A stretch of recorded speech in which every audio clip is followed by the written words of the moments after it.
धौलाधार की खूबसूरत वादियों के नीचे बसे धर्मशाला में भी चुनावों का हो हल्ला है। हिमाचल प्रदेश की दूसरी राजधानी धर्मशाला की सीट पर हमेशा से ही पूरे प्रदेश की नजर रही है। नमस्कार, मैं हूं आपके साथ श्रेया और इस वक्त डेली पोस्ट पंजाब हरियाणा हिमाचल की टीम पहुंच गई है कांगड़ा जिला के धर्मशाला में। बिल्कुल श्रेया, मैं हूं आपके साथ नेहा कठैत। डेली पोस्ट पंजाब हरियाणा हिमाचल की टीम सभी जिलों से होते हुए पहुंच गई है हिमाचल प्रदेश की सबसे महत्वपूर्ण जिले कांगड़ा में। और इस वक्त हम मौजूद हैं कांगड़ा के धर्मशाला में, जहां से बीजेपी के राकेश चौधरी और कांग्रेस के सुधीर शर्मा की आमने सामने टक्कर है। यानी कि इस बार मुकाबला बेहद दिलचस्प होने वाला है। वहीं अब कांगड़ा में है तो कांगड़ा की फतेहपुर सीट की बात करनी भी बेहद जरूरी हो जाती है श्रेया, क्योंकि फतेहपुर में इस बार राकेश पठानिया चुनावी मैदान में है बीजेपी की तरफ से। वहीं कांग्रेस की तरफ से भवानी सिंह पठानिया मैदान में है।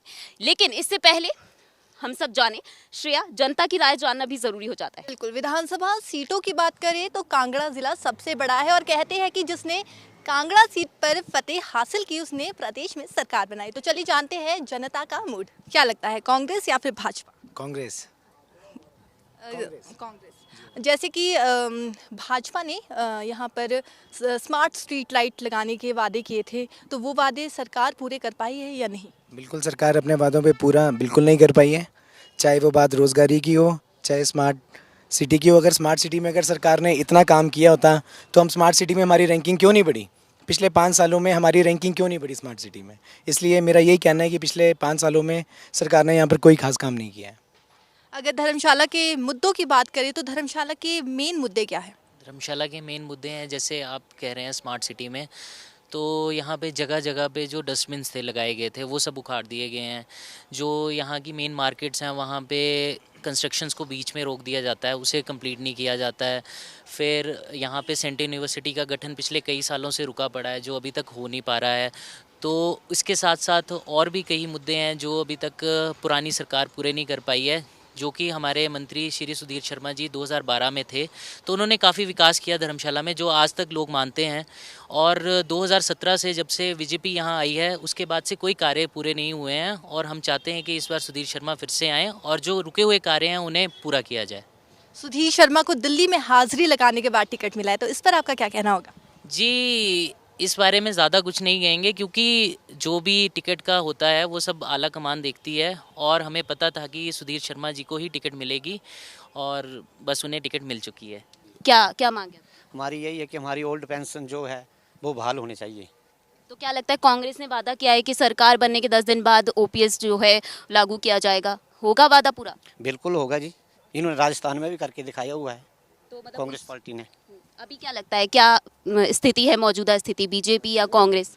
ऐसे है मैडम, 3 स्टेटों में हो चुकी है, छत्तीसगढ़, झारखंड और राजस्थान में, तो इन्होंने नोटिफिकेशन भी दे दी है। पर बीजेपी सरकार ने, हम 2015 से लगे हुए इसमें, तो 2015 से लेकर आज तक हम अनशन में भी बैठे, 42 दिन यहाँ अनशन चला। 3 मार्च को हमारा शिमला में अनशन चला, हमारे पर एफआईआर लॉन्च हुई, हमारे आदमी पर 29 आदमी पर एफआईआर लॉन्च करवाई हुई है। तो ऐसा है ना कि हम तो इसीलिए यहाँ पर अपने धरने के लिए बैठे थे। यहाँ 44 दिन हमारा धरना चला हुआ था, उसके बाद 4 संहिता के बाद वो भी हमें उठाना पड़ा। पर हम अभी भी उम्मीद इनसे ही कर रहे हैं कि ये में भी आपसे कोई वादा नहीं किया गया, बीजेपी की तरफ से कुछ आपको आश्वासन नहीं दिया गया? आश्वासन तो बड़े मिले, कमेटियाँ तक बना दी, पर हमें जो चीज़ हमें चाहिए थी उसके लिए इन्होंने बोला अगले महीने कर रहे हैं, हम इस महीने कर रहे हैं, पर कुछ नहीं किया। क्योंकि हमारे जो भी साथी रिटायर हो रहे हैं उनको 1500 रुपया पेंशन लग रही है, और 1500 रुपये में क्या कर्मचारी क्या कमाएंगे? और घर में जाके उसके बाद 58 साल यहाँ पर सर्विस में अपनी नौकरी करते हैं, उसके बाद वो दिहाड़ी भी नहीं लगा सकते हैं। तो ऐसी स्थिति है, 500, 550, 1500 ये हमारे को पेंशन मिल रही है। तो देख सकते हो ओपीएस को लेकर जो है मुद्दा वो गरमाया हुआ है। सर, आपका नाम? अनीश तिमान। क्या लगता है इस बार किसकी सरकार? मैडम, मैं आपके चैनल के माध्यम से वर्तमान सरकार बीजेपी की से सवाल पूछना चाहता हूं कि हम कर्मचारियों ने क्या गुनाह कर दिया था कि हमारे ऊपर डंडे बरसाए गए, हमारे ऊपर वाटर कैनन छोड़े गए, हमारे ऊपर एफआईआर छोड़ी गई, हमारे एफआईआर करी गई, हमारी महिला कर्मचारियों के साथ धक्का मुक्की करी गई। क्या हमने कोई ऐसा गुनाह कर दिया? हम गुंडे थे कि जो सरकारी सेवा में आए हैं? अगर एनपीएस इतना ही अच्छा है तो हमारे राजनेता एनपीएस क्यों नहीं ले लेते। और मेरा दूसरा सवाल कांग्रेस के प्रवक्ताओं से है कि वो ओपीएस के लिए अपना स्टैंड रखें। जैसे इन्होंने बोला है कि हम ओपीएस को लागू करेंगे दोबारा से, तो किस बिना पर लागू करेंगे। और वर्तमान सरकार से और कांग्रेस के प्रवक्ताओं से मैं यही बोलना चाहता हूं कि कर्मचारी उसके साथ है जो ओपीएस बहाल करेगा, वोट उसी को जाएगा। वोट फॉर ओपीएस की मुहिम जो हमने चलाई हुई है, कर्मचारी उसी के साथ है जो ओपीएस की बात करेगा या ओपीएस को बहाल करेगा। तो क्या लगता है कि वैसे कांग्रेस ने जो अभी वादा किया है, लेकिन चुनाव के समय में ही क्यों याद आया कि आपकी भी कुछ मांगे हैं, उन्हें पूरा करना है? तो ऐसे तो फिर आम आदमी पार्टी भी आपके पास विकल्प है, उन्होंने भी वादा किया है ओपीएस को लेकर। जी, कांग्रेस का हमें थोड़ा सा ऐसे लगता है कि कांग्रेस ने झारखंड और राजस्थान में ये करके बताया हुआ है। इसलिए मैं फिर भी आपके माध्यम से यही कहना चाहता हूं कि कर्मचारी उनके साथ है जो ओपीएस की बात करेगा। तो वहीं कांग्रेस ने भी महिलाओं को हर महीने 1500 रुपए देने की बात की है, तो क्या लगता है कांग्रेस अपना वादा पूरा करेगी? तो मैंने कांग्रेस का टाइम भी देखा ना थोड़ा सा, तो उन्होंने कुछ वादे किए थे। जैसे स्मार्ट सिटी से शर्मा जी ने बोला था, वो कुछ काम किए। ये क्या कहते हैं, रोबे का किया काम। तो जो उन्होंने वादे बोले थे वो उन्होंने किए थे। तो जो दिखता है मैम वही है। हिमाचल में राजनीति के अखाड़े में छात्र पिस रहे हैं, तो क्या लगता है कांग्रेस की सरकार आने के बाद क्या छात्राओं की समस्या हल हो पाएगी? बिल्कुल। जैसे कि आप जानते होंगे कि कांग्रेस ने अपने मैनिफेस्टो में सिर्फ 2 ही चीज़ों पे चुनाव लड़ रही है, वो है ओपीएस और है रोज़गार। तो पहली कैबिनेट में ही सरकार ने वादा किया है कि कांग्रेस सरकार जैसे ही सत्ता में आएगी वो 1 लाख युवाओं को रोज़गार देगी। मतलब 5 सालों में 5 लाख लोगों को रोज़गार मिलेगा। तो युवाओं को और क्या चाहिए? अगर उनको रोज़गार मिलेगा तो मुझे लगता है कि इस बार कांग्रेस को ज़रूर सपोर्ट करना चाहिए। जैसे कि हम सब जानते हैं कि 65,000 सरकारी जो पोस्ट हैं, वैकेंसीज़ हैं, वो खाली पड़ी हुई हैं, जो कि भाजपा पूरी तरह से असमर्थ रही हैं भरने में। और कांग्रेस ने जैसा कहा है कि वो पहली ही कैबिनेट में 1 लाख पोस्टें देंगी छात्रों के लिए, तो उससे हो सकता है कि छात्रों का रुख बाहर के लिए कम हो जाएगा। साथ में सुधीर शर्मा जी ने एक बहुत बड़ी मुहिम चलाई थी यहाँ पे आईटी पार्क खोलने का, जो कि चैतड़ू में जिसके लिए ज़मीन कर दी गई है। और जब वो आईटी पार्क खुलेगा तो वहाँ पे भी छात्रों को रोज़गार मिलेगा। और छात्रों को उसके साथ साथ आईटी पार्क में रोज़गार मिलने के साथ साथ यहाँ पे सेल्फ एम्प्लॉयमेंट भी बढ़ेगी, जिससे मेरे को लगता है कि बेरोज़गारी काफ़ी कम हो सकती है और छात्रों का रुख बाहर के लिए कम हो जाएगा। लेकिन कांग्रेस अपने प्रचार प्रसार में इतनी ढीली क्यों है? क्या लगता है कि पहाड़ों की चढ़ाई चढ़ते चढ़ते क्या वो हाफ गई है या फिर उन्होंने सरेंडर कर दिया है? नहीं, हमारे यहाँ भी धर्मशाला में भी सुधीर शर्मा जी एक घर पे खुद पर्सनली जा रहे हैं और दिन में 18 मीटिंग्स ले रहे हैं। मुझे नहीं लगता कि उन्होंने इसमें कोई भी कमी रखी है अपने प्रचार में। और रही बात, उनका प्रचार करने का सिस्टम कुछ अलग है। जब वो 5 साल सत्ता में नहीं भी थे, फिर भी उन्होंने अपने, जब फर्स्ट वेव आई थी, आपको पता था कितनी स्ट्रॉन्ग वेव है, लोग एक दूसरे से मिलने के लिए डर रहे थे। एक दूसरे से कि अपने माँ बाप, बच्चे अगर कोई किसी में बीमार है घर के, तो घर में खाना कैसे दे रहे थे? बाहर रख रहे थे। लेकिन उस टाइम भी सुधीर शर्मा जी ने अपने घर को कोविड सेंटर दिया। उनके घर में 20 से 25 बेड और ऑक्सीजन सिलेंडर सबकी सुविधा थी। 25 की और कोई बाहर आया? अब और कोई बीजेपी सरकार या आपको और भी कोई सरकार इस बारे में बात करती है, तब तो कोविड टाइम में कोई बाहर नहीं आया। उन्होंने अपना घर दे रखा और नीचे वो खुद रहते थे। तो मुझे लगता नहीं है कि जितनी कुर्बानी उन्होंने 5 साल में दी है, शायद किसी और ने यहाँ पर इतना काम किया है। और आप किसी आम जनता से भी पूछेंगे, जो धर्मशाला का विकास 2012 से लेकर 2017 तक हुआ है, बस प्रोजेक्ट्स भी वही रह गए। उसके बाद मैं किसी से पूछना चाहूँगा कि 2017 के बाद कौन सा नया प्रोजेक्ट आया धर्मशाला में? ये स्मार्ट सिटी पे बहुत मुद्दा उठाते हैं।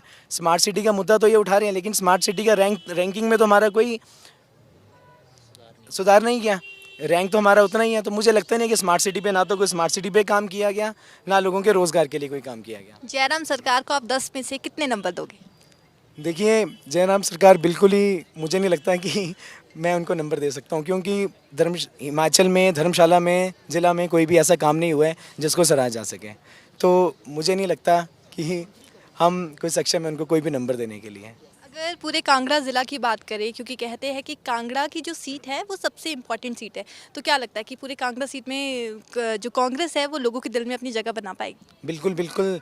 जब हम पूरे हिमाचल का और पूरे अपने ज़िले का दौरा करते हैं तो हम काफ़ी लोग हमें मिलते हैं, तो हमें उन सबकी राय ली, और वो चाहते हैं कि इस बार चेंज के लिए जाएंगे। और हमें लगता है, और हमें क्या, उन लोगों को भी लगता है कि इस बार कांग्रेस की सरकार बनेगी। और सबसे ज़्यादा लोगों को भी रहता है कि उनके बच्चे, उनके जो नए रिलेटिव्स हैं, वो उनका रोज़गार मिले। और जैसे कि सरकार ने सबसे बड़ा वादा किया है कि पहली कैबिनेट में 1 लाख नौकरियां, 5 साल में 5 लाख नौकरियां। मुझे लगता है कि इससे ज़्यादा कुछ युवाओं को चाहिए। आपको क्या लगता है कि जयराम सरकार के कार्यकाल में ऐसे कौन से 5 बड़े काम हुए हैं? जो युवा भी देखते हैं। जी, मुझे तो नहीं लगता कि जयराम सरकार ने अभी तक कोई ऐसा कार्य किया है जिसे युवा देख सकें। और जहाँ तक मेरा मानना है कि अभी तक कोई ऐसा बड़ा कार्य नहीं हो पाया है जो कि मैं मानता हूँ कि भाजपा ने किया हो, क्योंकि मैं धर्मशाला का निवासी हूँ, तो मुझे नहीं लगता कि धर्मशाला में भी कोई ऐसा कार्य हो पाया है।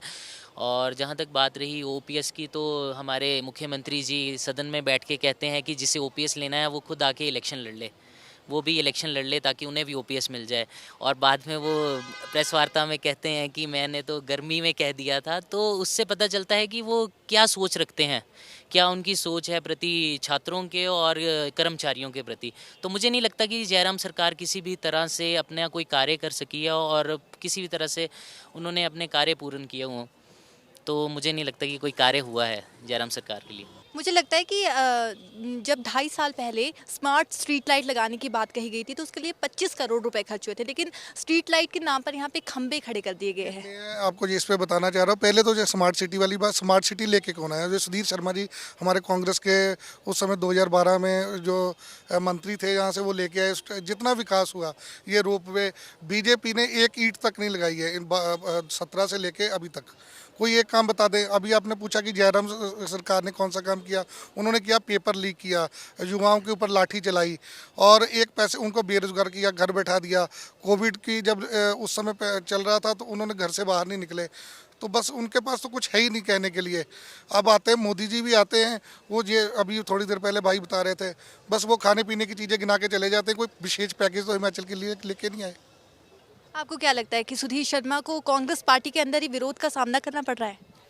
देखिए, जो हमें तो ये सिखाया गया, जो आगे बढ़ता है उसको थोड़ा बहुत विरोध का सामना करना पड़ता है, लेकिन मुझे लगता नहीं है कि ऐसा क्यों इनका विरोध हो रहा है। और एक परिवार है और बीच में छोटा मोटा मतभेद होता रहता है, तो उसमें कोई दिक्कत नहीं है।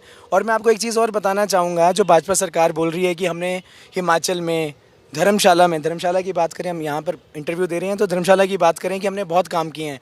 यदि अगर उनकी सरकार ने धर्मशाला में इतना काम किया होता तो उनको अपना स्थानीय विधायक बदलना नहीं पड़ता। ठीक है, अगर उन्होंने इतना, सरकार ने उन पर कोई अपना विश्वास ही नहीं दिखाया, उनको अपना विधायक बदलना पड़ गया। तो मुझे नहीं लगता कि यहाँ पर कोई ऐसा काम हुआ। अब कुछ टाइम पहले यहाँ पर बाढ़ आई थी और पासू का मेन हाईवे है, पासू का पुल चला गया था, लेकिन आज तक उस पुल को नहीं बनवाया गया।